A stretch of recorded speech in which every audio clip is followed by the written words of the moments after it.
Science classes. आज का topic है partition function for mono atomic ideal gas. Mono atomic ideal gas के लिए आपको पार्टीशन फंक्शन की वैल्यू कैलकुलेट करनी है। इसको स्टार्ट करने से पहले एक बार लास्ट लेक्चर को रिकॉल कर लेते हैं। लास्ट लेक्चर में हमने थर्मोडायनामिक प्रोबेबिलिटी और एंट्रोपी दोनों के बीच में रिलेशन स्टेबलाइज किया था और उसका रिजल्ट हमारे पास क्या कैलकुलेट होके आ रहा था, S = K ln W। और आपको ये वैल्यू याद भी रखनी है, relation between entropy and thermodynamic probability क्या होता है, S = K ln W। Okay, start करते हैं आज का टॉपिक। आज के टॉपिक में आपको करना क्या है, पार्टीशन फंक्शन की वैल्यू कैलकुलेट करनी है मोनो एटॉमिक आइडियल गैसेस के लिए। ओके, क्वेश्चंस देखो, पहले यहां से दो क्वेश्चन बनते हैं। The first question is derive the partition function for mono atomic ideal gas. Okay, या फिर आपको जेड की वैल्यू वहां पे गिवन होगी और प्रूफ करना है कि ये value mono atomic ideal gases की लिए होती है। सेकंड क्वेश्चन बनता है आइडियल गैस इक्वेशन आपको डेराइव करनी होती है बाय यूजिंग मैक्सवेल बोल्ट्जमान और स्टैटिस्टिक्स। समझ पा रहे हो? The first question is derive the partition function for monoatomic ideal gases and the second question is ideal gas equation आपको derive करनी है by using Maxwell Boltzmann statistics। Okay, so start करते हैं partition function for monoatomic ideal gas. तो क्या करें, monoatomic ideal gas consider कर लेते हैं कि हमारे पास कोई वेसल है, इस वेसल के अंदर क्या है, मोनोएटॉमिक आइडियल गैस फिल्ड है। ओके, स्टार्टिंग हमने कहां से करनी है, जस्ट सिंपल कोई वेसल हमने कंसीडर किया है जिसके अंदर मोनोएटॉमिक आइडियल गैस फिल्ड है। जस्ट फर्स्ट स्टेप हमने ये कंसीडर किया है, this is vessel. Okay, vessel किस टाइप का है, जिसकी वॉल्स नॉन पेनेट्रेबल है। इसकी क्या है, जो वॉल्स है वो क्या है, नॉन पेनेट्रेबल। नॉन पेनेट्रेबल का मतलब क्या होता है, पहले लिख लो, इसकी वॉल्स कैसी है, नॉन पेनेट्रेबल। नॉन पेनेट्रेबल का मतलब है कि इसमें जितने भी गैसेस मॉलिक्यूल्स है वो इस वॉल को पेनिट्रेट करके बाहर नहीं आएंगे, इसी के अंदर रहेंगे। ठीक है, तो वेसल हमने कंसीडर किया विद मोनोएटॉमिक आइडियल गैस और जिसकी वॉल किस तरह की है, नॉन पेनेट्रेबल वॉल है। तो सबसे पहले हम डिफाइन कर देते हैं, let there are total capital and number of molecules, number of monoatomic gas molecules in vessel। Okay, so सबसे पहले वेसल कंसीडर किया जिसकी वॉल्स नॉन पेनिट्रेबल है और इसके अंदर हम क्या लेके चल रहे हैं, मोनोएटॉमिक आइडियल गैस लेके चल रहे हैं और हमने डिफाइन कर दिया कि capital and number of monoatomic gases molecules इस वेसल के अंदर फिल्ड है।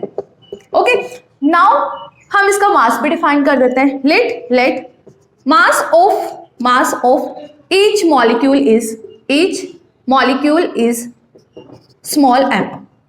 okay, and the position of particle and the position of gaseous molecule या फिर gas atoms is defined by coordinates x, y, z, px, py, pz। पहले इसको समझो कि हम यहाँ पे क्या कर रहे हैं और आपको स्टार्टिंग भी एग्जाम में इसी तरह से करनी है। ठीक है, सबसे पहले हमने यहाँ पे क्या कंसीडर किया है, हमने एक वेसल कंसीडर किया है जिसकी वॉल्स किस टाइप की है, नॉन पेनेट्रेबल टाइप की है। मतलब यहां से गैसेस के पार्टिकल इन वॉल्स से बाहर नहीं निकल सकते। हमने इसके अंदर क्या कंसीडर किया, mono atomic ideal gas consider की। टोटल नंबर ऑफ पार्टिकल्स हमने डिफाइन कर दिए कि यहाँ पे टोटल नंबर ऑफ पार्टिकल्स क्या है, कैपिटल एन है। Okay, so let there are total capital N number of molecules in vessel. ठीक है, आप ये डायग्राम में डिफाइन कर दोगे कि जो वेसल्स है उसकी वॉल्स किस तरह से है, नॉन पेनेट्रेबल है।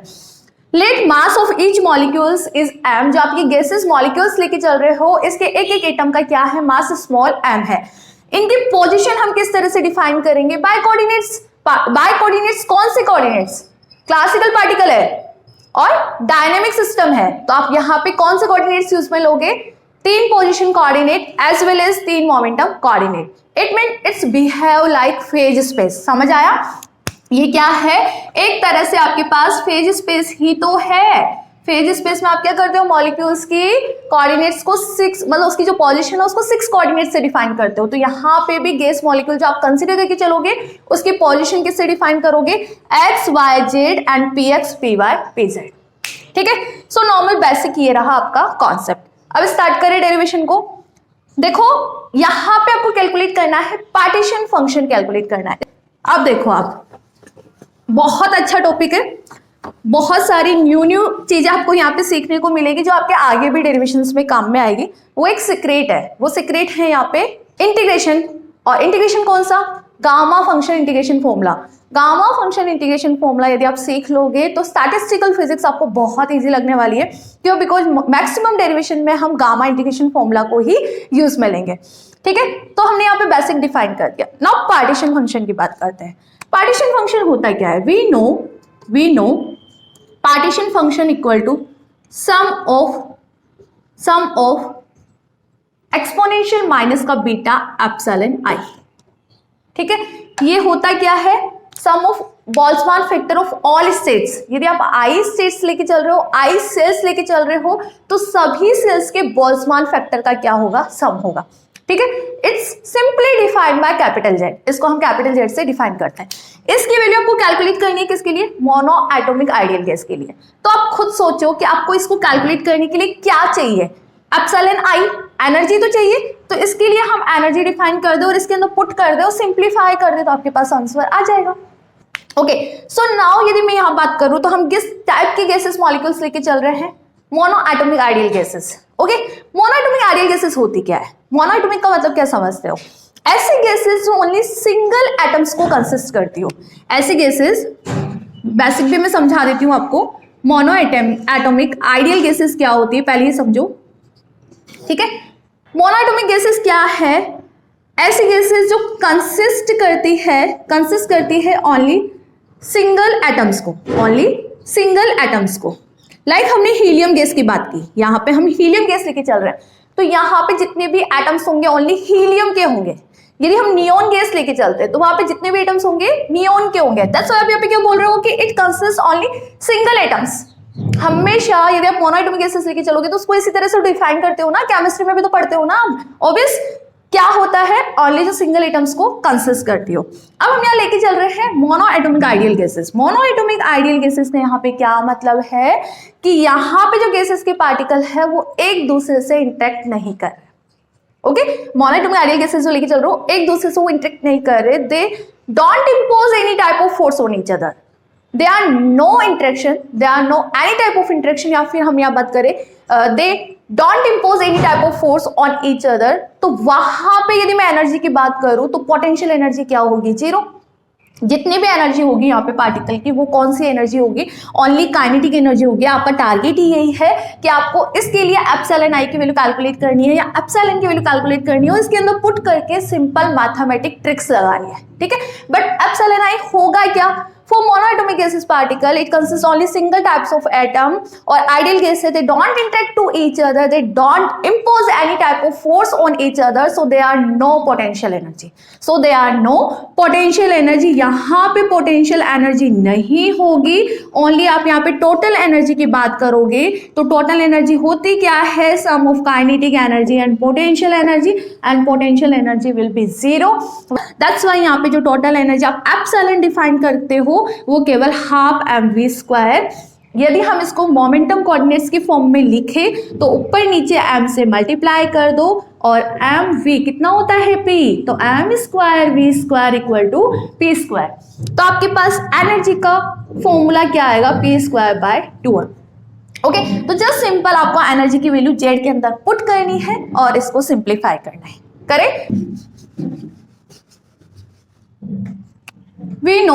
we know partition function is z equal to exponential I। यदि I सेल्स लेके चल रहे हो तो ठीक है, समेशन ऑफ एक्सपोनेंशियल माइनस का beta epsilon I। This is equation number 1। Beta equal to 1/kT and epsilon I is energy of ith cell. ठीक है, so now we define here energy for mono atomic ideal gases. Now we calculate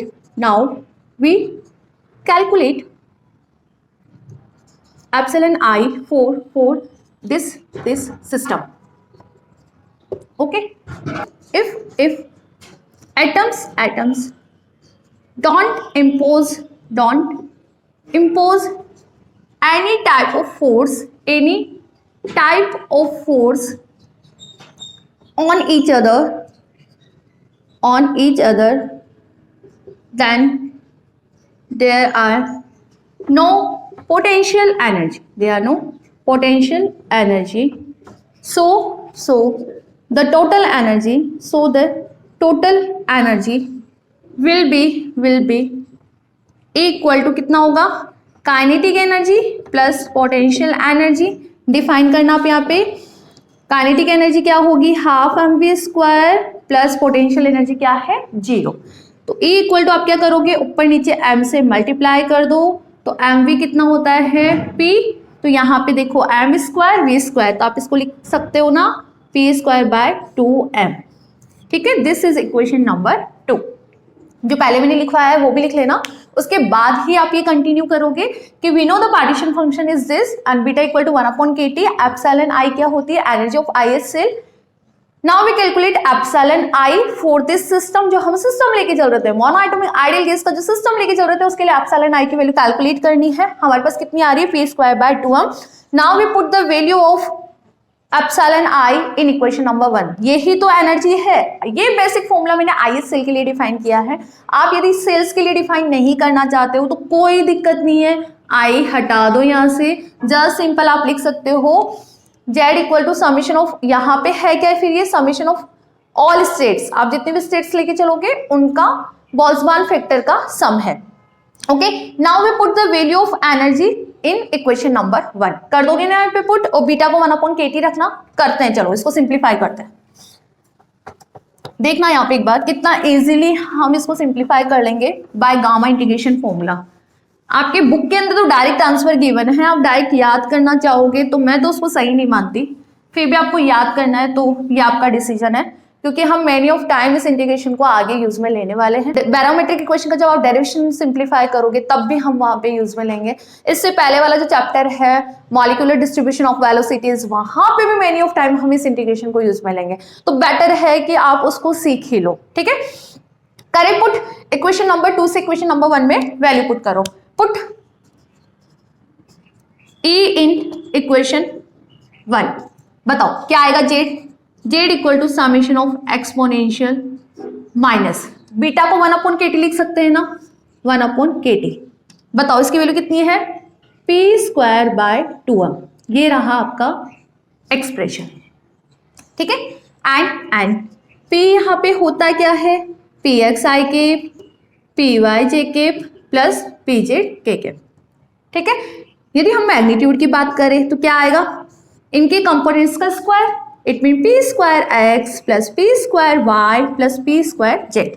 आपके पास यहाँ पे क्या है, P square है. तो हम यदि यहाँ पे पी स्क्वायर की बात करें तो आपके पास वैल्यू कितनी आएगी, P square X plus P square Y plus P square Z.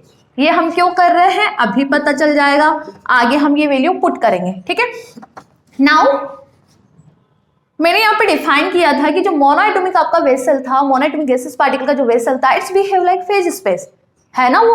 अब हम क्या करेंगे, उस फेज स्पेस को स्मॉल सेल्स के अंदर डिवाइड कर देंगे सेम वॉल्यूम से. हमें क्या करना है, जो फेज स्पेस हमारे पास आ रहा था हम उसे क्या करेंगे, स्मॉल सेम वॉल्यूम की सेल्स के अंदर डिवाइड कर देंगे. इसके लिए आपको क्या करना पड़ेगा कि ये जो इक्वेशन है आपकी इक्वेशन नंबर, इसको इक्वेशन नंबर 3 दो, इसको इक्वेशन नंबर 4 दो. ओके, इसके लिए आपको क्या करना है, इक्वेशन नंबर 3 को ऊपर और नीचे h से मल्टीप्लाई करना है. जस्ट सिंपल ऊपर और नीचे h से मल्टीप्लाई करना है. पहले समझो, देखो मैं क्या कहना चाह रही हूँ, this is your phase space. Okay, ये फेज स्पेस था ना, फेज स्पेस में हमने क्या किया, फेज स्पेस को हमने सेल्स में डिवाइड किया ऑफ सेम वॉल्यूम, जिनका वॉल्यूम क्या है, सेम है. और वो वॉल्यूम हम किससे डिफाइन करते हैं, कैपिटल H से. और क्या होती है value, dx dy dz dpx dpy dpz. यदि आप स्टार्टिंग से लेक्चर्स अटेंड कर रहे हो तो आपको ये वैल्यू समझ आ जाएगी कि हमने सेल्स के लिए वॉल्यूम किस तरह से डिफाइन किया है. ओके, सो नाउ अब हम यहाँ पे क्या करेंगे, let the phase space divide into cells of same volume. Volume क्या होगा यहाँ पे, बाय कैपिटल H, और डिफाइन कर दो dx dy dz D P X D P Y D P Z. एक बार अच्छे से समझ लो इसको, मैं एक बार और रिपीट कर दूंगी, ठीक है। कितना आ रहा है, h is equal to this. अब आपको करना क्या है, इक्वेशन नंबर 3 को ऊपर और नीचे दोनों तरफ h से मल्टीप्लाई करना है, ठीक है। करें एक बार इसको सिंप्लीफाई करें, किस तरह से हमें आगे सिंप्लीफाई करना, ध्यान रखना एक बार इक्वेशन नंबर, ध्यान रखना ये हमने इक्वेशन नंबर 3 दी है और ये इक्वेशन नंबर 4 है, ओके। सो अब देखो equation 3, so equation 3 multiply by capital H, okay, in up and down, या फिर आप न्यूमरेटर एंड डिनोमिनेटर लिख लो। इक्वेशन नंबर 3 क्या थी, एक्सपोनेंशियल माइनस का 1/2m KT p स्क्वायर, ऊपर नीचे हमें क्या करना है, h से मल्टीप्लाई करना है, ये मैंने h से मल्टीप्लाई कर दिया। और h हमारे पास क्या होता है, ये वैल्यू होती है। कोई डाउट है क्या, नहीं है ना, स्टेप टू स्टेप आगे करते जाओ। अब देखो पुट कर दो 1/h, समेशन है यहाँ पे, h की वैल्यू क्या है, ये वैल्यू है, तो यदि हम ये वैल्यू यहाँ पे पुट करेंगे तो ऑब्वियस आपका यहाँ पे सिस्टम क्या है, कंटिन्यूअस है, तो आप समेशन को किस में चेंज कर सकते हो, इंटीग्रेशन के अंदर चेंज कर सकते हो। यहाँ पे 6 इंटीग्रेशन हमें साइन लेना है बिकॉज यहाँ पे 6 कोऑर्डिनेट्स है, ओके। एक्सपोनेंशियल, यस, अब यहाँ पे देखो पहले तो माइनस का p square upon 2m KT put करो वैल्यू, h की वैल्यू क्या है यहाँ पे, dx dy dz dpx dpy dpz। करें अब इसको सिंप्लीफाई, इंटीग्रेशन को किस तरह से सिंप्लीफाई करेंगे, p स्क्वायर की वैल्यू इक्वेशन नंबर 4 हमने क्या कैलकुलेट की थी, 1/h। अब देखो इंटीग्रेशन ऑफ दिस, स्टेप्स को फॉलो करते जाओ, dx dy dz ले सकते हो ना मैं साथ में, ये x के रिस्पेक्ट में, y के रिस्पेक्ट में, ये z के रिस्पेक्ट में, ठीक है।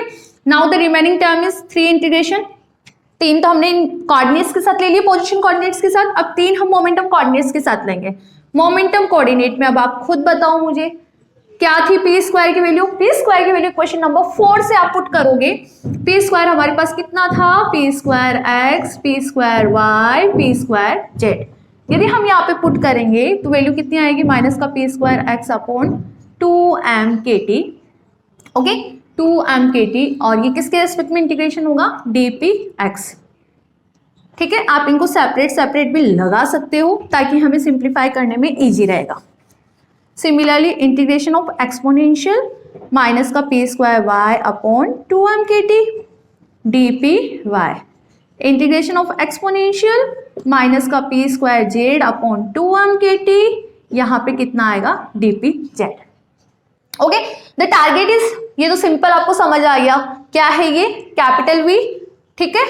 और अब आपका टारगेट क्या है, इन इंटीग्रेशंस को सिंप्लीफाई करना, दिस इज इक्वेशन नंबर 5, और यही मेन मोटो है मेरा तुम्हें सिखाने का कि इन इंटीग्रेशंस को हम किस तरह से सिंप्लीफाई करते हैं। लिमिट ध्यान रखना यहाँ पे -∞ टू इन्फिनिटी है, बिकॉज आपका सिस्टम ही इतना, ये जो हम लेके चल रहे हैं उसमें लिमिट कहाँ से लगानी है अपने को, -∞ टू इन्फिनिटी अप्लाई कर दो। करें सिंप्लीफाई इसको कि किस तरह से हमें इसको सिंप्लीफाई करना है। इसको तो आप सिंपली कैपिटल V लिख सकते हो, तो कैपिटल V/h, तो अपना टारगेट क्या रहेगा, इन इंटीग्रेशन को सिंप्लीफाई करना, ठीक है। मजा आने वाला है।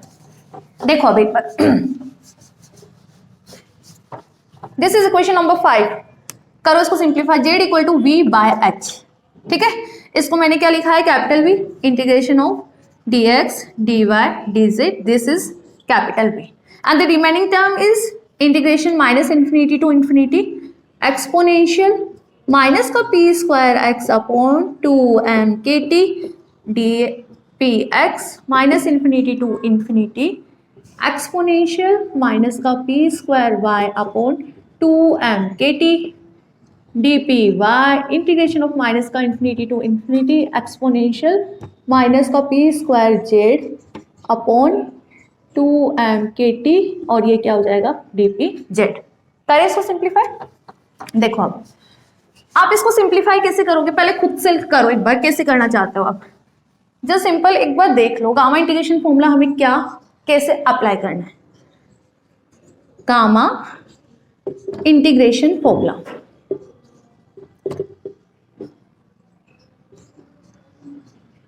देखो होता क्या है, integration 0 to infinity, limit is 0 to infinity x की पावर n e की पावर माइनस अल्फा x की पावर m dx।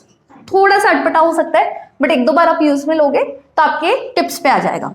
x की पावर n एक्सपोनेंशियल की पावर माइनस अल्फा x की पावर m dx, इस तरह का कोई एक्सप्रेशन गिवन है, आप इसका डायरेक्ट सॉल्यूशन निकालोगे 1/m factorial gamma function of n plus 1 is divide by m upon alpha की power n plus 1 is divide by m। Just simple इसमें आपको n और m की वैल्यू आइडेंटिफाई करनी है और इस फॉर्मूले में पुट करनी है। दिस इज गामा फंक्शन, आप इसको क्या बोलते हो, गामा फंक्शन। वैल्यू बता देती हूँ मुझे simple, gamma function of n plus 1 equal to n factorial होता है।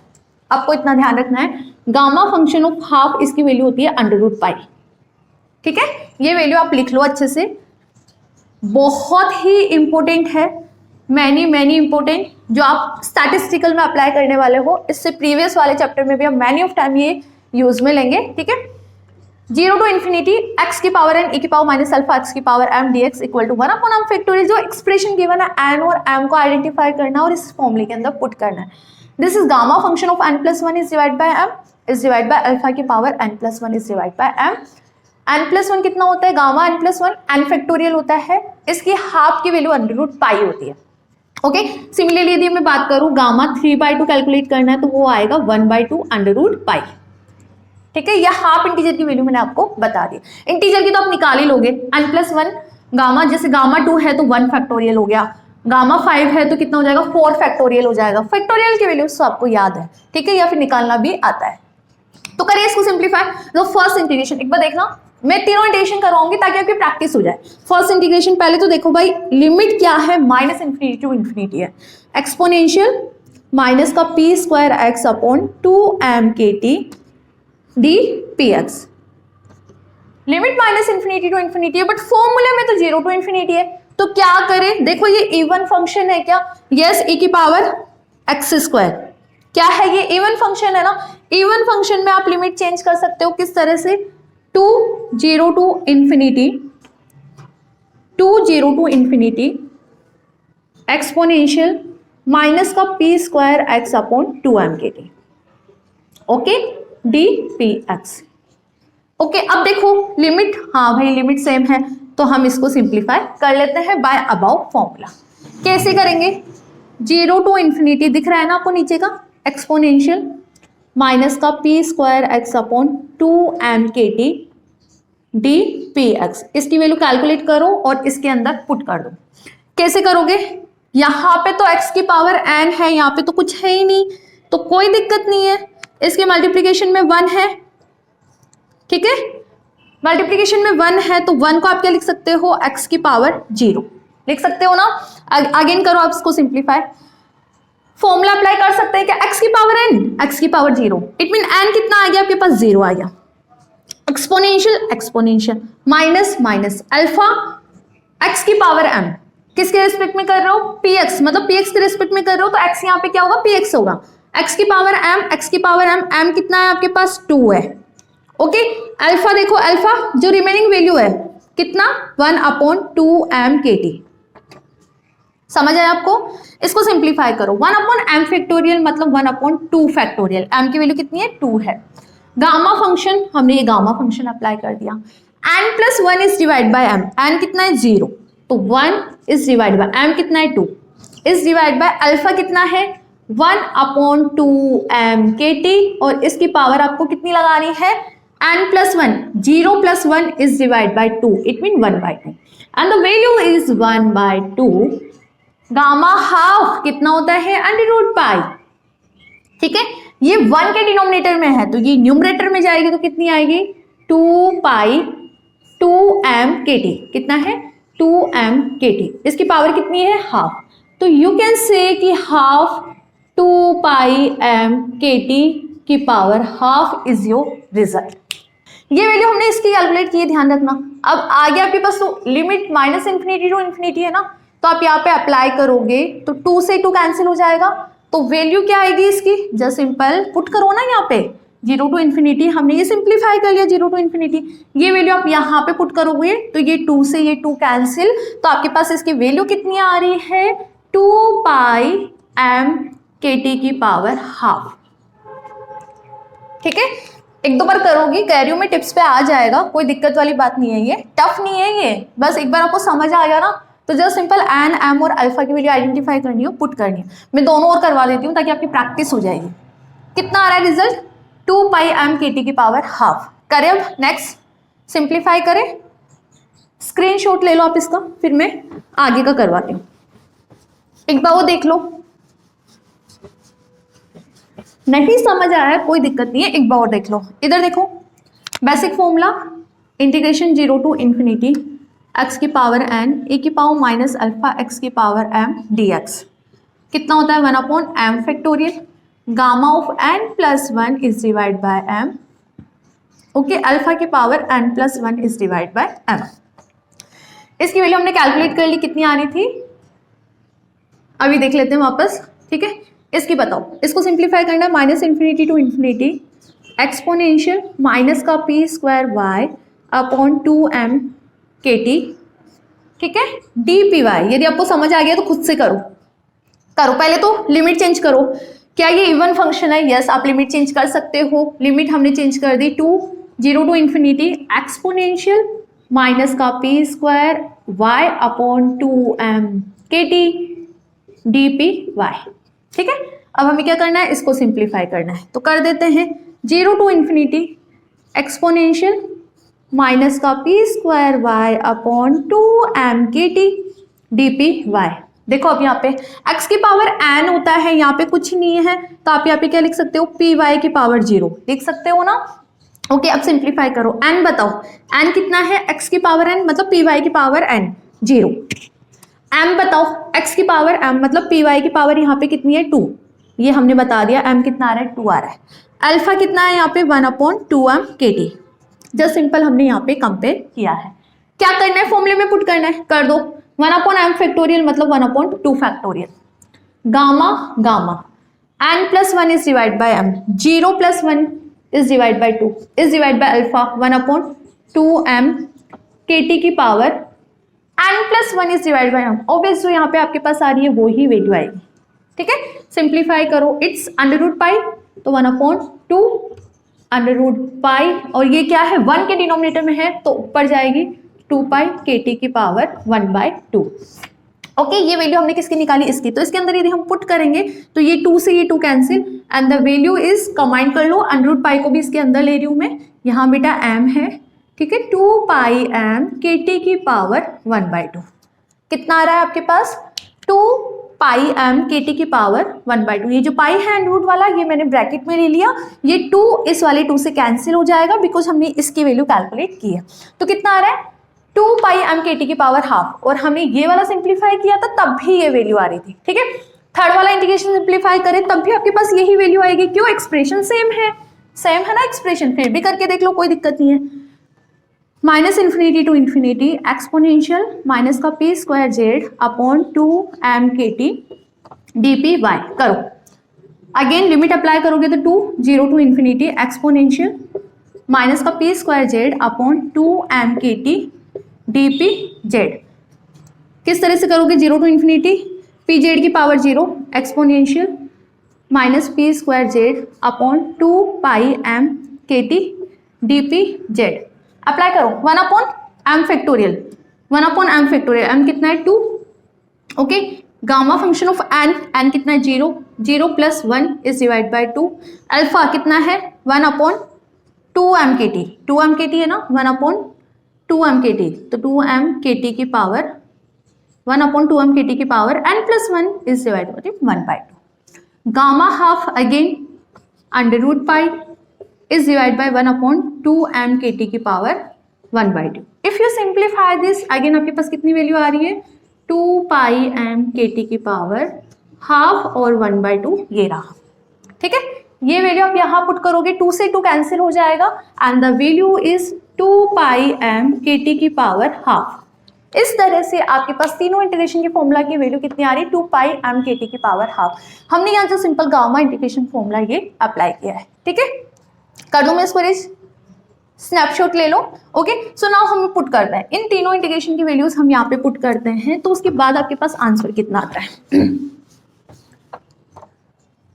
कितना आएगा, Z equal to V by H. इसकी वैल्यू कितनी आ रही है, 2 पाई एम के टी की पावर हाफ। इसकी भी यही आ रही थी ना, 2 पाई एम के टी की पावर हाफ। इसकी वैल्यू भी कितनी आ रही थी, 2 पाई एम के टी की पावर हाफ। ओके, तीनों को यदि हम मल्टीप्लाई करेंगे तो v by H 2 pi M K T की पावर 1/2 कितना हुआ, 3/2। This is your answer. This is partition function for monoatomic gases molecule.